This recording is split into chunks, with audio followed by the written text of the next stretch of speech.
back to the Positive Gains podcast. Today, my special guest is Coach Jay Taft, a former collegiate basketball player, now turned coach, Nike model, author.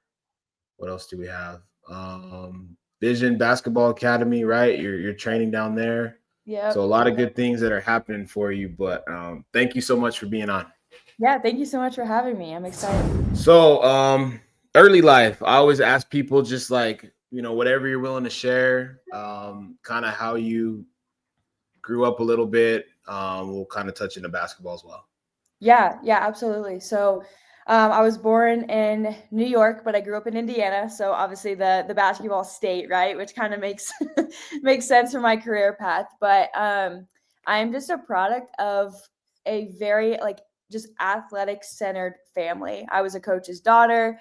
My dad is a well known strength coach. And so I got a lot of really awesome influence. My mom was like an athletic trainer, and then ended up helping my dad on the business side of things. So we just were a very athletic centered family. And that was just a huge value. But grew up in a really positive home with that, where I was really blessed to not have the typical experience with like a dad coaching a daughter or a dad coaching a son where it was really toxic and kind of like we hated each other. I actually like me and my dad are best friends. I like loved him being my coach. I trusted his knowledge and I just was like, Dad, I want to make it to be in college. So how are we going to do that? I had a cousin who played in the NBA, so that was like a cool thing to like see him do his thing and kind of like try to mimic that and be like, okay, well, if he's going to be the first boy in the NBA, I'm going to be the first girl in the WNBA. Obviously, that one didn't work out. I'm 5'3", so that one wasn't really in the cards. But I like to imagine have Right. goals and stuff. But yeah, it was a really awesome upbringing. I have two other siblings who also played. My sister played in college. My brother is still in high school.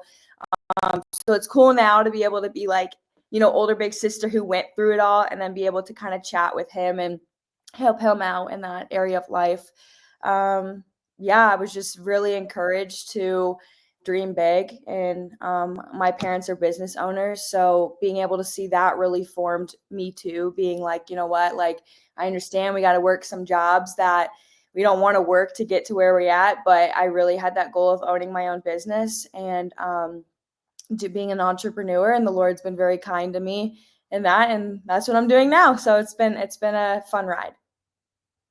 Yeah, that's pretty interesting about the dad coach aspect of it because I think a lot of people have seen different interviews with whoever, and I've seen so many where people say that like down the road that they didn't understand what their parents were trying to get out of them, and Mm-hmm. then it kind of created a lot of toxic, traits and things like that. And then once they, made it to the end of the road, they kind of started to gel a little bit more. So it's interesting Mm-hmm. that with your dad being a world renowned strength coach, that you guys were able to keep a good balance. Because I mean, I feel like it's a lost art. Like sometimes people forget that you're the parent first, Yeah. and when you get into it with them, you're still gonna have to ride home. So I'm glad you touched on that. Yeah, for sure. Yeah, it was something where, again, like, kudos to him and my mom for that, because like the ride homes after games were my favorite things, because it was like we'd talk in his coach's office and then we'd go to the car, keep talking, then we would get home and I'm sitting on the kitchen counter and he's talking while he's making food, and like it just turned into a 2-hour conversation. And I think though it was a lot too on he was giving me the space to be like, okay, this is your dream. If you want to play in college, like he sat me down and he was like, I have the resources for you. We will help you. If you want to do this, this is what it takes. And I just knew I wanted it that bad that it was like, okay, if this is what it takes, I trust you. Because also, too, it's like with his background in sports and what he does, I'm like, he obviously has the tools. So if I want to be to where it is, then I want to go to where the tools are at, type of thing. And then like my mom just being like the backbone of that, with just like even the small stuff of like making sure I was fed and making sure like if I forgot spandex under my jersey, like she would run home and get them really quick, and like those little things like that, and being like a soundboard for me. But then also too, they both had wisdom on when I was kind of slacking a little bit, and like maybe being like in those moments of I didn't really want to work hard type of situations, and they brought it out of me. So it was just a lot of communication and a lot of like respect on both ends. And trying to let down as much pride as possible, because I think that can be a big thing. And he just knew, he's like, I had my time to be an athlete, now it's you and your sister's time, and now my brother's time. And he was just like, if I have the tools, I'm going to help you. So yeah, I was very blessed for that. And like challenges on and off the court, you kind of spoke about being it's like some days you want to get after it and other days you're like, nah, I'm not having it. Yeah. And for you to go to college, can you kind of explain for people like the challenges as part like working, maybe some of the different drills, like exactly what it was taking you, that it wasn't just a pick it up when I feel like it. Mhm. I don't think people see a lot of the grind that takes to get into college. So, Yeah. just some of the challenges that you faced on and off.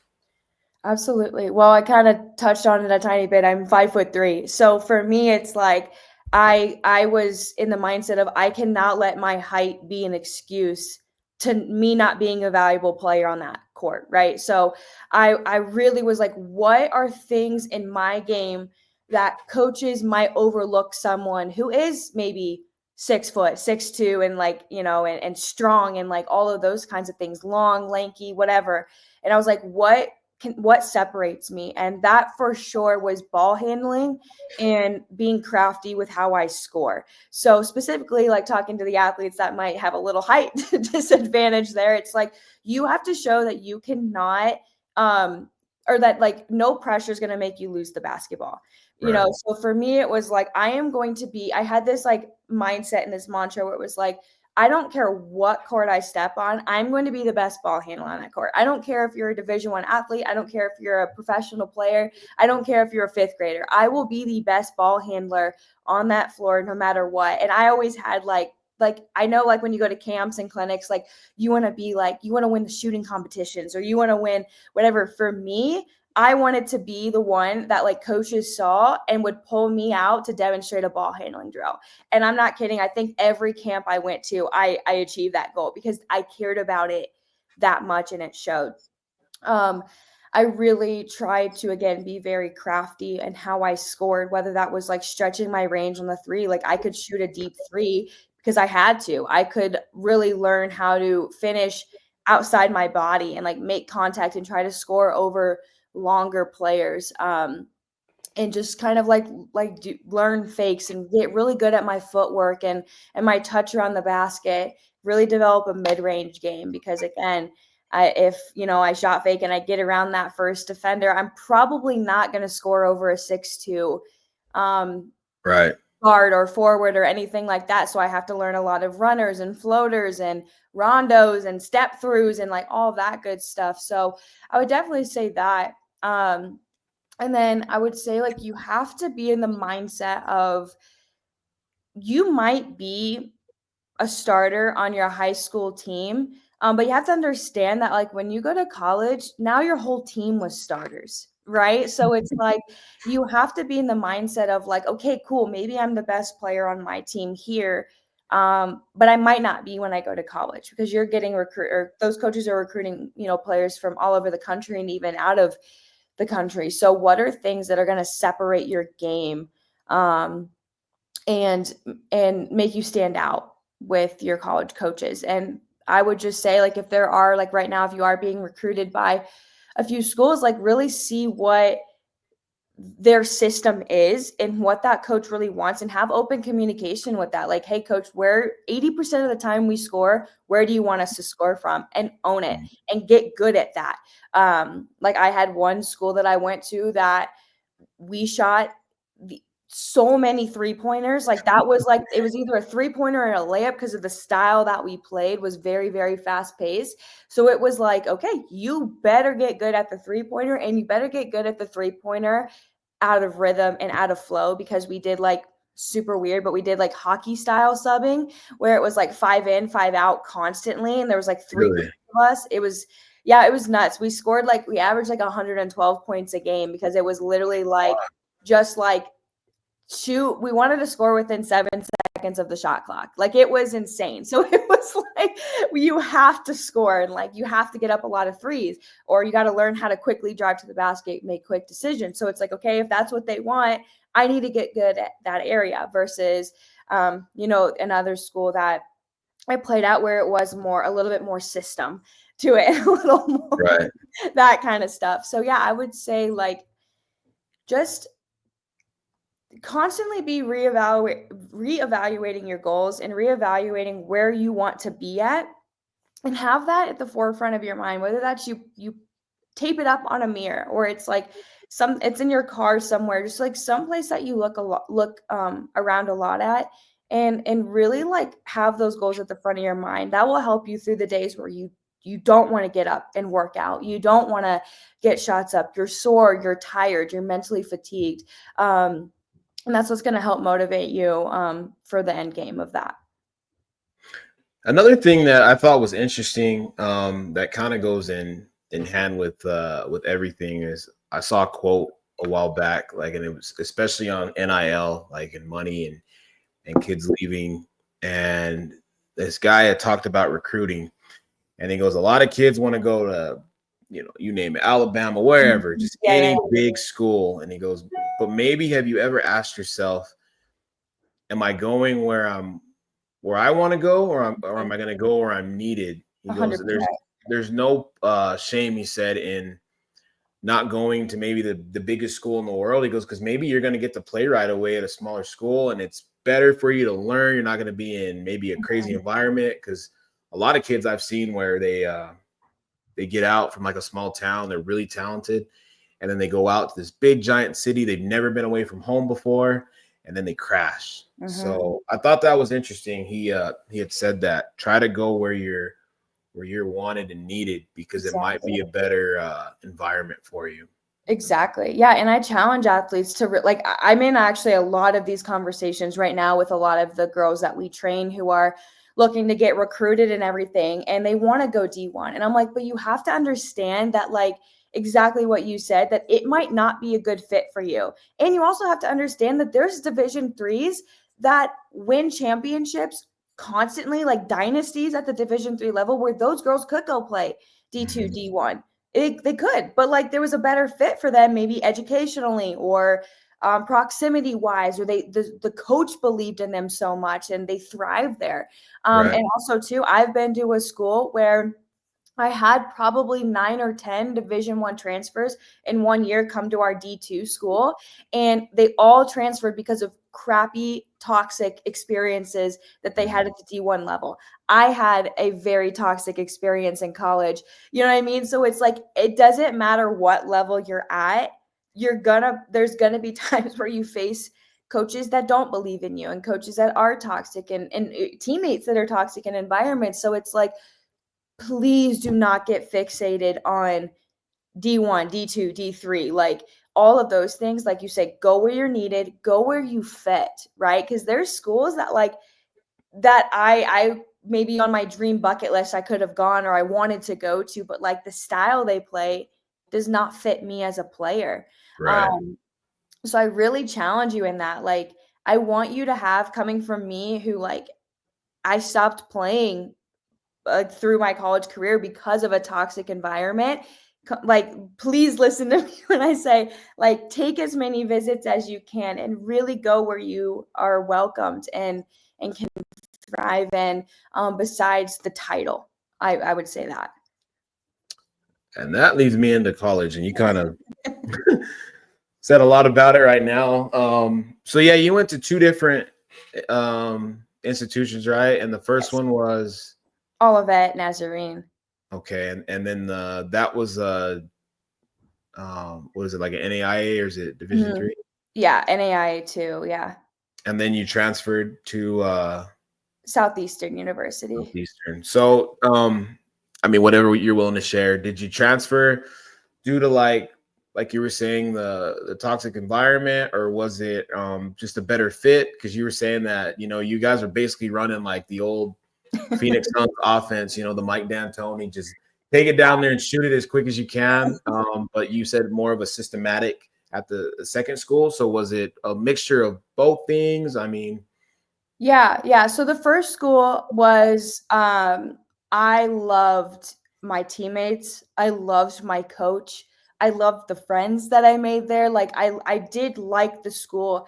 I just hated the location, and like the school wasn't a good fit for me. Where again, like I don't know if anyone knows this, but I was actually a film major. So I like it's kind of funny because you don't think of a lot of athletes being like film majors, but that's what I was. So the goal for me was actually to go to California. That was like the big goal of like to play there. Um, Ended up being scouted by my college coach, and great conversations. There was going to be really good opportunities there with me playing, all of that good stuff. Like she's a rock star. I love her. She was like my mom away from mom. Like she was a very safe space, which is hard to find with a college coach, to be honest with you. And then I just had some setbacks when I got there. I got sick and I was out for probably 5 or 6 weeks. And that really kind of put a damper on like the start. And like when I got sick was a very crucial part of us learning the system. Like I was going to be the starting point guard. And then because I was sick, didn't happen. And then it took me a while to get back. And I actually dealt with quite a few random injuries that I never really dealt with as a player, because all of high school I never was injured, like enough to really be out of any games or anything. And then being sick, I got a stress reaction. I had some back issues. I have a foot issue now. Like it was just like I you're had banged up. bicycle tendinitis. Like it was like name everything. It just hit me at once. Um, and I also too like my style of play is very fast break, transition, up in your face press defense. So when I saw what the system we ran there, I was like, this is perfect. Like this is exactly what I do. But then when I realized and I got there, I really wasn't like a point guard. Like I couldn't, if our team was out of flow, I really couldn't run and get the ball, kind of tuck the ball under my arm and say, hey, you go here, you go here, you go here. Let's set up, let's calm down and go. It was like we score within 7 seconds and we go and we push the pace and we all that kind of stuff. So really like as a point guard, I didn't really have like a great fit there as a true point guard. Now don't get me wrong, I'm not a big like sets girl. Like yes, if we need quick hitters, perfect. But yeah, to set up in an offense every single time, it's not really my forte. So I really moved because or transferred because of location and just I wanted to be a part of a team that I felt like I fit a little bit better as a point guard and could shine a little bit more as a point guard. Um, then I transferred, and that was a hot mess. That coach is not there anymore. But we'll just leave it as when I left the team that year, he only had 3 remaining girls from the whole team. Everybody else either quit, graduated, or looked to transfer as well. And we really didn't have that many that graduated that year. So if that tells you much, and it was just a really toxic environment. Super like there's a lot of manipulation in that, and it was really tough. And also too, it is a huge part of my testimony where like I did feel like the Lord called me away from it. I was really like mentally I was not in a good spot. I would cry before practice because it was such an unsafe space. Like I didn't want to go. And that was like super unrare for me because I really actually loved practice as hard as it was. I did love it. And I really found my identity in who I was as a basketball player, which really caused a lot of mental health issues because it's like, okay, well, if I don't have worth here, if I'm not being seen here, if I'm not like making an impact here, then what am I doing type of thing. So I learned a lot through that. process. And it actually brought me to where I am today. But yeah, that was the college experience. It wasn't what I thought it was going to be, but again, it equipped me and prepared me to like put me in the position that I am in now. So that helped you transition into coaching. Is that kind of what did it for you? Like, look, I've been through the gauntlet. I've seen so many bad things. My career might be over as far as playing, Mhm. but I think I can help serve the community and, share my knowledge and feedback.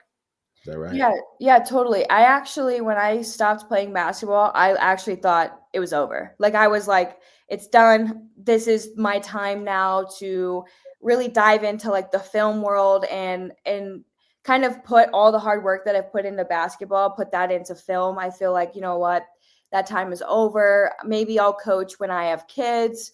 But I'll think about that later. And then I just had like a really hard season of loneliness, figuring out my identity, all of those kinds of things. And then like actually the Lord like just kind of like he gave me basketball back and he's like, you're gonna use it for my glory now. And I'm like, okay, like it came out of nowhere and I was like, all right, we're gonna do this. And that's kind of what happened.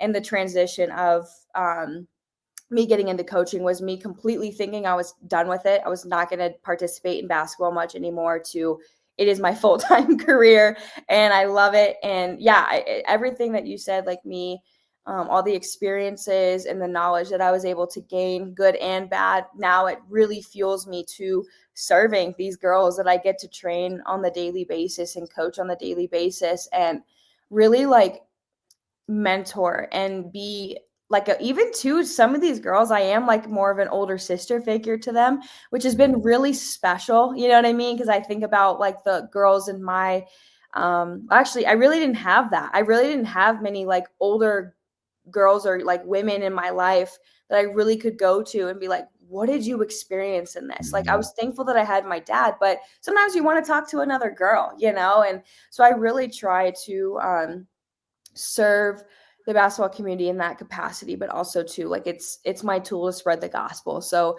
however I can do that, that's why I do it and that's why I coach, and the Lord's been very kind to me in that transition. I think it's interesting how in life, we all have goals and dreams, and then we all think it's going to go this way. This is the way I'm going to do things, and then you set your mind on it, and then God goes, no, this Yep. is what we're going to do. This is your path. So yeah, it's always for me anyway, mind blowing to kind of step back and think about that because I think it's a testament of just trusting and believing because Mhm. it doesn't make sense right away, but Mhm. eventually it does. And like you said, um, being really a vessel for those girls that you didn't have outside of your family is Mhm. probably paying dividends that in their lives and yours too. That even if some of them don't tell you, it's making a huge impact. Yeah, Um, I hope so. and so with coaching, I mean, it's a thankless job. It's so tough. I always tell people like it's bittersweet. You got to be a real like hunkered down person to want to do it. I feel like at any level, my hat's off to people because I refuse to coach ever again. But that's a whole nother topic with parents. Yeah, yeah. You already know where I'm going. So, but yeah, I mean, coaching it's really one of those things that you help shape and mold people, and so like down there, it's called the Vision Basketball Academy, Yes. Yep. right? And that's in Denver. Yeah. So it's you and one other person. Yes. Yeah. My childhood friend Laura, which is a whole cool story within itself. Yeah. It's so Laura and I actually met at third grade basketball camp in Indiana, Newcastle, Indiana, right? Like the small town, whatever. We met there and we just like had our own journeys. You know, she played at different schools than I did, different locations. We played at different high schools. It's funny. We never actually played on a team together, but we were just so well connected. We're like, she had teammates that I played with in club, and some of her teammates came to my high school, and I played with them with like their soccer team, and even her husband has connections to like my family. Like it's really funny, but we just never like played with each other on any team or anything. And then I ended up I've moved a lot of places, but I was in California at this time. I moved there and I was training, I was coaching, really like kind of getting into it even more. And I remember like I was really praying for just like community within the basketball space, because it was like my community in coaching was dads. Like so it's like they're not my peers, you know what I mean? Like they're great, they're awesome, like I get along with them, we coach together, but like at the end of the day, like they're not coming over to hang out, right? They're dads, they got a family, they got wives, all that kind of stuff. And I was like, I just am really missing community in this space. And my friends in California are amazing, but they're all creative, so they just don't understand my career and like the things that I go through. And Laura happened to, I say randomly, it's not, it was the Lord, but like reach out and she just texted me and she was like, hey, me and my husband just moved to Denver. I would love to call you and kind of like just talk about how you got started in California, and let's just talk. And it was funny because I was like, okay, I just think this is the Lord like bringing us together as community, right? So I call her, we have a good chat, we're talking, and it just turned into like, hey, let's talk every week. Let's hold each other accountable. What drills are you doing that maybe I've been finding successful? And like, let's share and how can we pray for each other? How can we do all this kind of stuff, right? And then that was in April of 2023. In July of 2023, I felt like the Lord put on my heart, prepare for a move. And if you know me, you know California was endgame for me. Like this was the place I wanted to be for the rest of my life. I love it there. I tried to get there for like, it was like an 8-year journey. So I was like, are you kidding me? I was like, I did not hear that right. That Right. was not you. And then I brought it to Laura, and because we wanted to do camp. So I was like, hey, Laura, felt like the Lord put this on my heart. You know, the way he moves, it could be next month, it could be 2 years. I don't know when I'm going to move, but like, hey, like, let's start thinking of like, I want to do camps. So I might be in a different spot. So be prepared for that. And then she just kept saying, why don't you move to Denver? And I was like, no. Like, I don't know why I kept like denying it, but I was like, no, no, no. And it was funny because I would come out to Denver to train with one of my cousins because he lived here and he played in the NBA. So I would come and train with him. So I loved it here, like when I would come visit. So I don't know why I was being like that. And then in October, I really felt strongly the Lord was like, move to Denver, combine your business with Laura. And me and Laura had a meeting the next day, and I told her, she had the biggest smile on her face because she was like, Jay, I knew in our phone call in April that like we were going to work together one day. And then it was crazy, even like the timeline of her being like, hey, I need someone in 6 months probably. And then my lease in California was up in 6 months. And it was just kind of like just divine timing. And that's kind of how everything got started. And to see the Lord's hand on it was just so encouraging. And then, yeah, it's in a few weeks, I've been here for a year, which has gone by really, really fast. But like, it's been such a blessing to not only train the girls that are out here and stuff, but to do it with her, and just kind of try to build this like powerhouse of a basketball academy for women. I mean, it's funny, we never like specifically were like, oh, we only train women, but like 99% of our clients we have 3 brothers that train with us because they're just brothers of the sisters and stuff. But again, like I think both Laura and I, our hearts are obviously for women and trying to impact, that community and give back to our younger selves. You know what I mean? Like, how would I, as a middle school girl, who would I have wanted to coach me? And we just try to be that, for them, and a safe space for them, and a positive space that basketball is awesome and you can have fun with it and you can excel in it. And you can also find really cool community in it. So yeah, that's Vision Basketball, and it's been such a blessing. About how many youth do you think you serve down there? I think we looked at our number and we're about, I think with youth, we're like 250 Wow. girls, and then we're about 50 plus high school girls. We have some girls going into college, a few college girls, but yeah, that's kind of what our Excel sheet says. So yeah. What's the feedback been like from parents? I'm sure they're pretty grateful that, something like that's made readily available. And I know that you said that you don't really just serve the girls, but dominantly like that's what's there. Mhm. I'm sure that parents are probably pretty happy because it sometimes it can be hard to find people that can relate to the girls, and Mhm. coaching it, you got to find different avenues. So Yeah. yeah, what's the feedback been like down there? Yeah, it's been great. It's been really positive. I think us again being like younger women as well in that space, parents feel very like comfortable with us because there has been, I'm not, it's super sad, but there's been times where girls have come to us because they felt uncomfortable with their male trainer, Right. and which is sad because there are so many great male trainers out there that have a lot of knowledge, but it's so sad that like one of them can ruin that. But again, we're like, come on, we want you, Well, thank you. we will take you, we want you. But yeah, it's been great because again, Laura and I are, we care about the girl first. Like we don't go a training session without starting, how was your day? What was one positive of today? Like, and throughout the training session, just asking them questions like about what they're going through and like trying to serve them. Because the first thing we want to do is we want to spread the light of Christ, right? So it's like we really truly love every girl that comes in there and like care for them and want them to feel safe. And we have great relationships with the parents too. Like there's a lot of times the parents are calling us without their kid even knowing, just like talking through things and that, which is so encouraging that like parents trust us. Like we want the girls to trust us, of course, but we want the parents to trust what we do.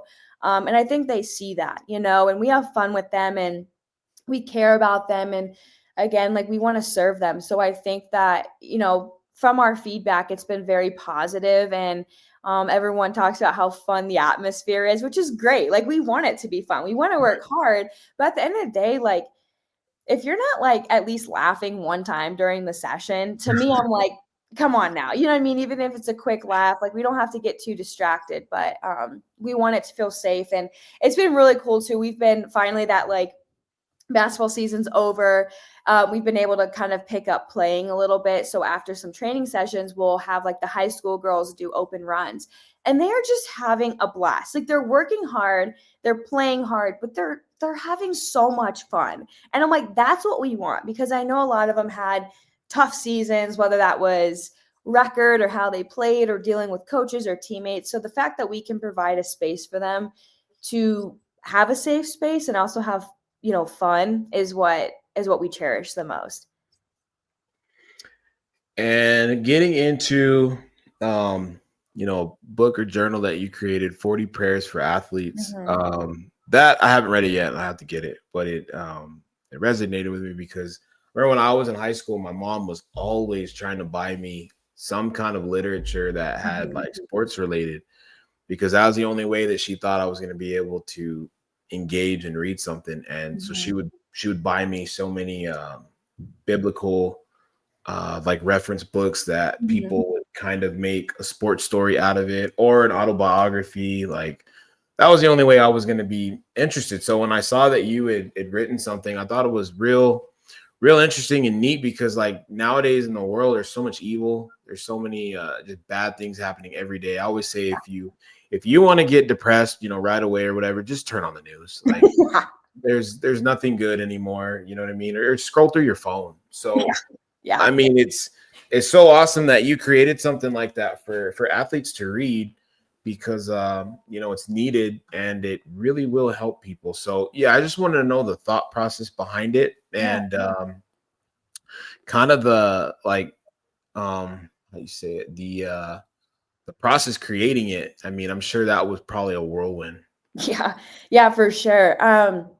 Well, it's just one of those things where even when I was young, I really wanted to write a book. Like I was like, I never knew what I wanted to write it on. I just like, I love journaling. Like the amount of journals that I have from my childhood being like, okay, I want to journal this. Like I'm a third grader being like, I want to journal this.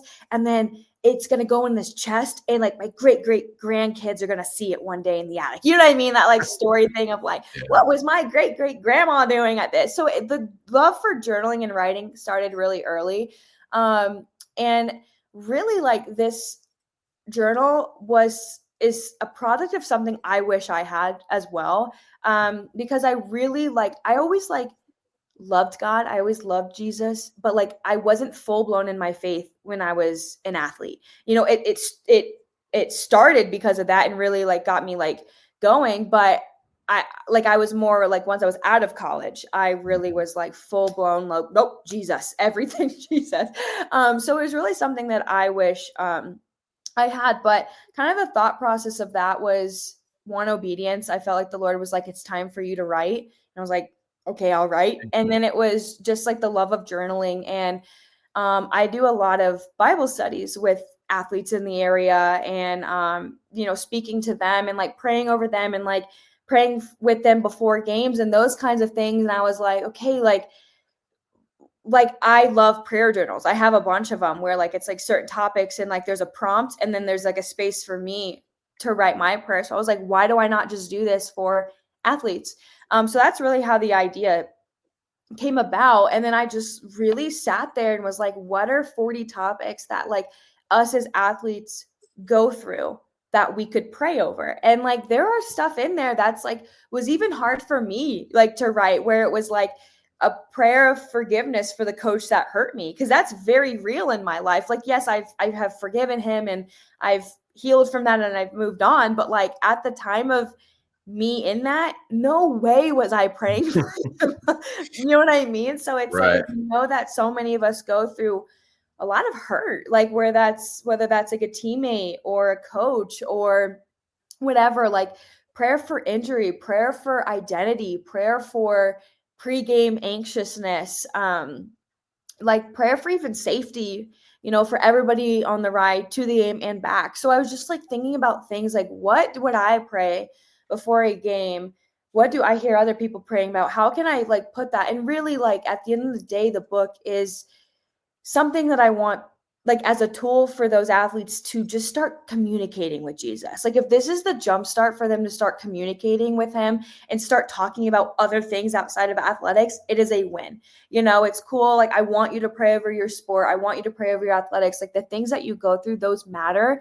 Like Jesus cares about those things. But at the end of the day, like if this jumpstarts your relationship with him, your prayer life with him, like win for the kingdom, you know? So that's really the inspiration in writing through that. Once I started writing it, it was a very quick process. And just like putting it all together, getting it out, putting it in book form, all of those things. It was pretty quick, but it was more the preparation of like, okay, I'll write it, you know, dealing with some spiritual warfare there of like, does this Mhm. even make sense? Is it good enough? Is it whatever? Is there a typo? Is there, I can't write this, whatever? That probably was actually longer of a process than it was writing the actual book, but it's been a blessing. And that's available on Amazon, right? Yep. Available on Amazon. And the neat thing that you were saying, that I don't think people think about too is in life, like the big picture, right? So Mhm. you're in the moment as an athlete playing basketball or whatever. Eventually, the ball's going to stop rolling. You're not going to be able to throw the football, swing the golf club, and then Mhm. what? Then I Mhm. remember a question somebody had asked on an interview, on another podcast. It was something like, what do you think people would say about you, when you pass away? Mhm. And I think the person said, well, they'll probably remember, my accolades, my points, and then the guy had told him, if that's all that you're remembered for, then you haven't done a good job, because he was talking Mhm. to him about discipleship and, how many people did you try to lead to Christ? And it was a real eye opener because, like you were Mhm. saying, being in the moment in college, as an athlete, you're probably, um, you got a lot going on, and you're there. And then, like you said, when it started to shift, the mindset was different. That now you're Yeah. full blown. So Yeah. it's always interesting to me. Yeah, totally. I always say something where it's like never place your identity in something that can be taken away from you. And Mhm. realistically, the only thing that can't be taken away from you is Jesus. He is the most constant thing, period, right? So it's like Right. whether that's your sport ended because you were a senior and you graduated, or because of an injury, or because of mental health, or whatever that is, right? Like it will end for you eventually. So it's like, Mhm. who are you outside of your your sport, your academics, your job, like what people think about you? Who are you outside of that?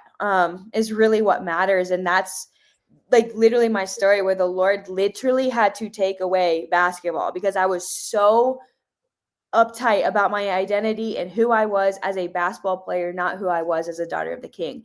And he had to take it away from me to give it back. You know what I mean? To be like, you need to be by yourself for a second and we need Mhm. to, fix what's going on in your heart.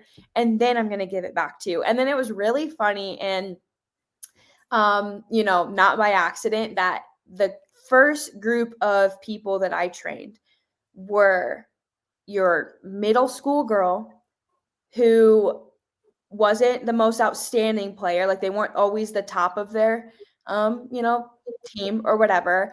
And like being able to train them, but it's like when do we know identity starts to form?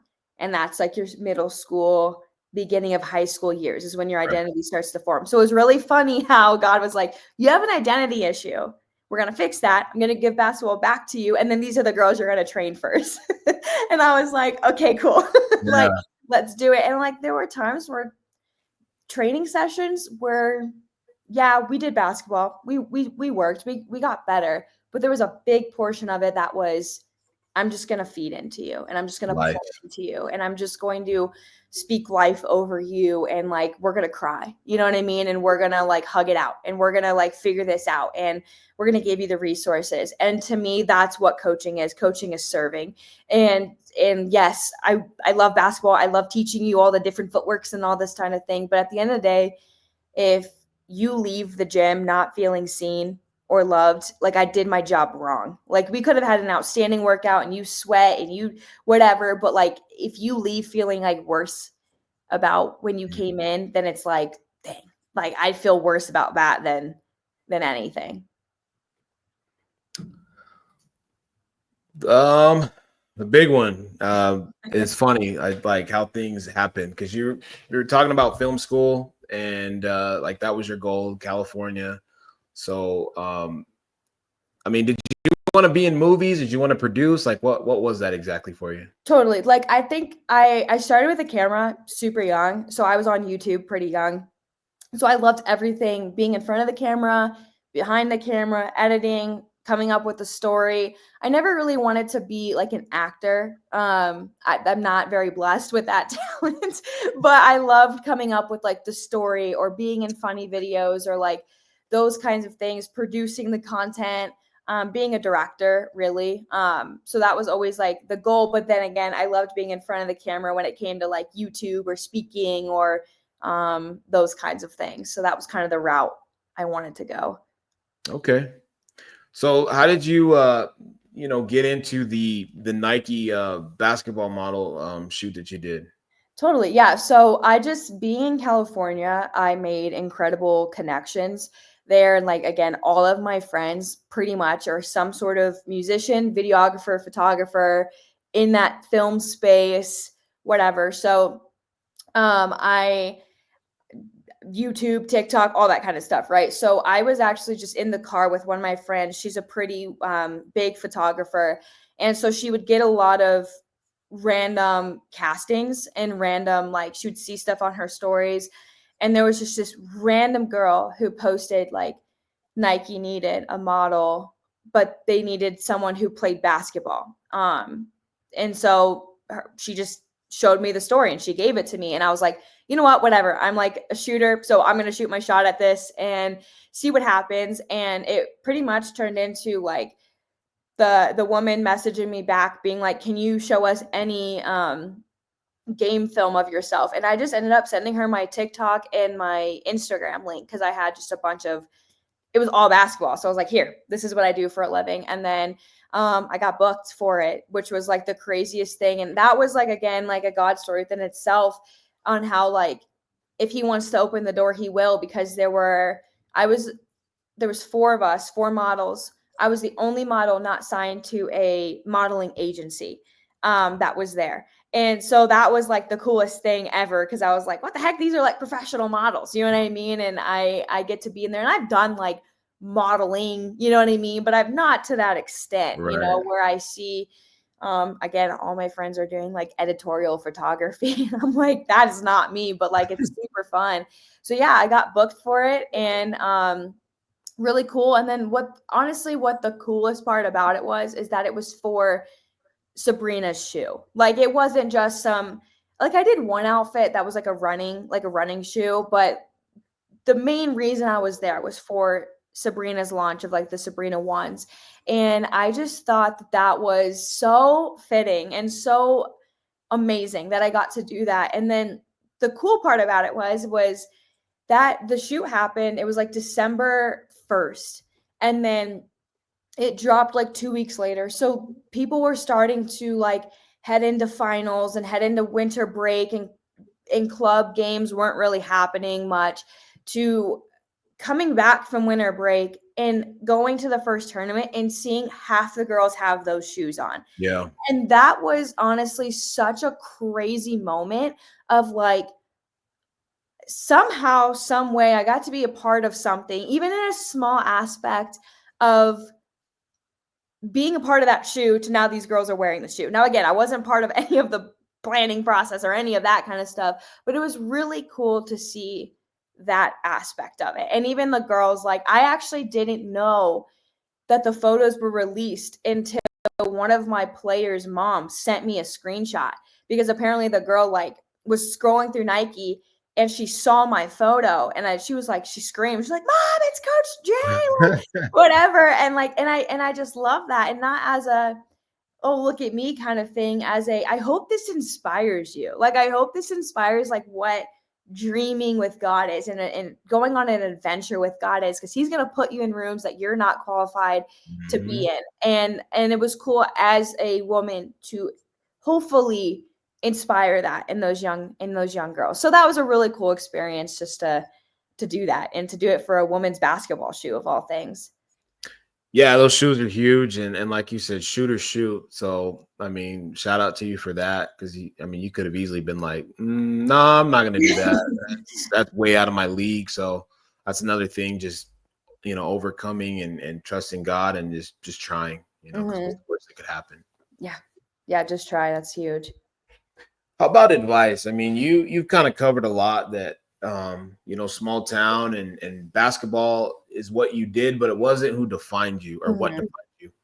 So there's a lot of kids that out there that you mentored to and they're trying to figure it out. So for the kids that you might not be able to reach as far as them being in Denver, maybe they're on the other side of the world or whatever, like what advice would you give them that basketball, that's how they want to get started, and Hmm. they know that basketball might take them out and lead them into something else for life.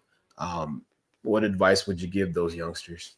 Yeah, totally. I mean, again, first and foremost, like, the most important thing in your life is going to be your relationship with Christ. And I'm always open to having conversations with anyone who wants to further their relationship or just ask questions about faith, because that is going to be the most consistent thing. And it's going to be the thing that gets you through the hard moments. Because we know as athletes, like, we've played so much that it's like, there's going to be crappy situations, and there's going to be hard times, and there's going to be times where you question, do I even want to continue with this sport? And if you don't have those moments, then I'm like, are you really trying hard enough? Because I swear we all have those moments where we're like, oh my gosh, this is a grind. This is the valley season.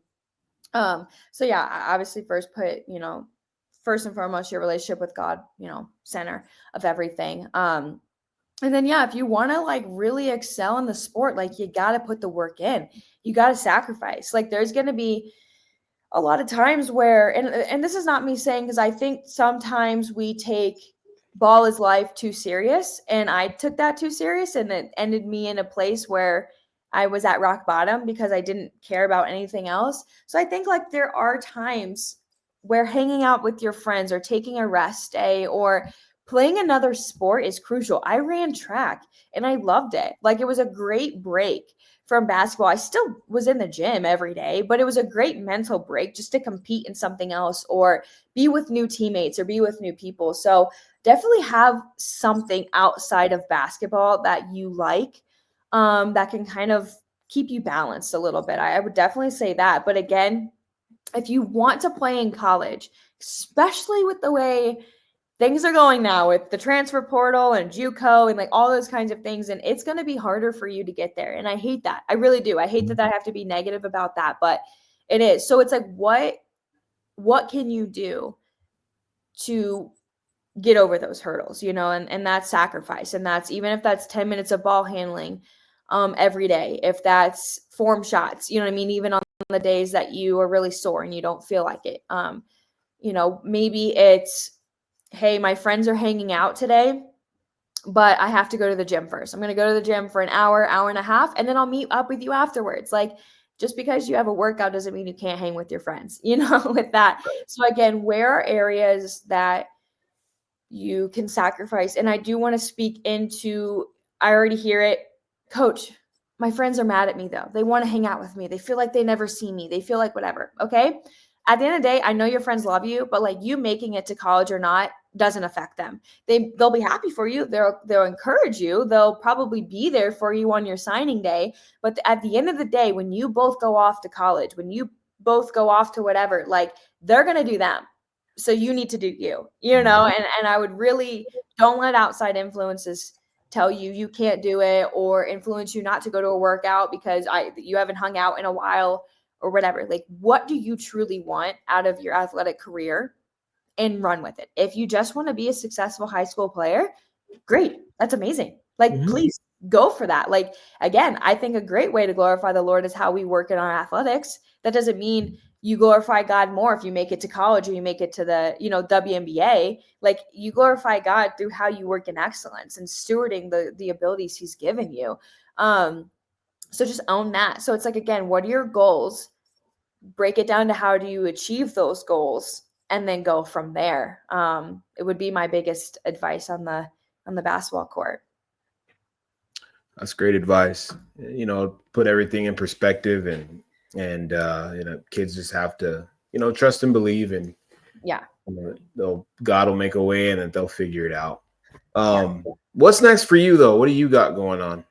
Totally. Yeah. I mean, we're entering into spring season. So I'm actually helping out with a little club team in the area, but we, are just full blown, like working with a lot of the girls who just came out of their season and want to get better. We're also working with a lot of girls that are heading into college, so preparing them for that journey and what that looks like. And we have some college athletes as well, so just helping them in that journey.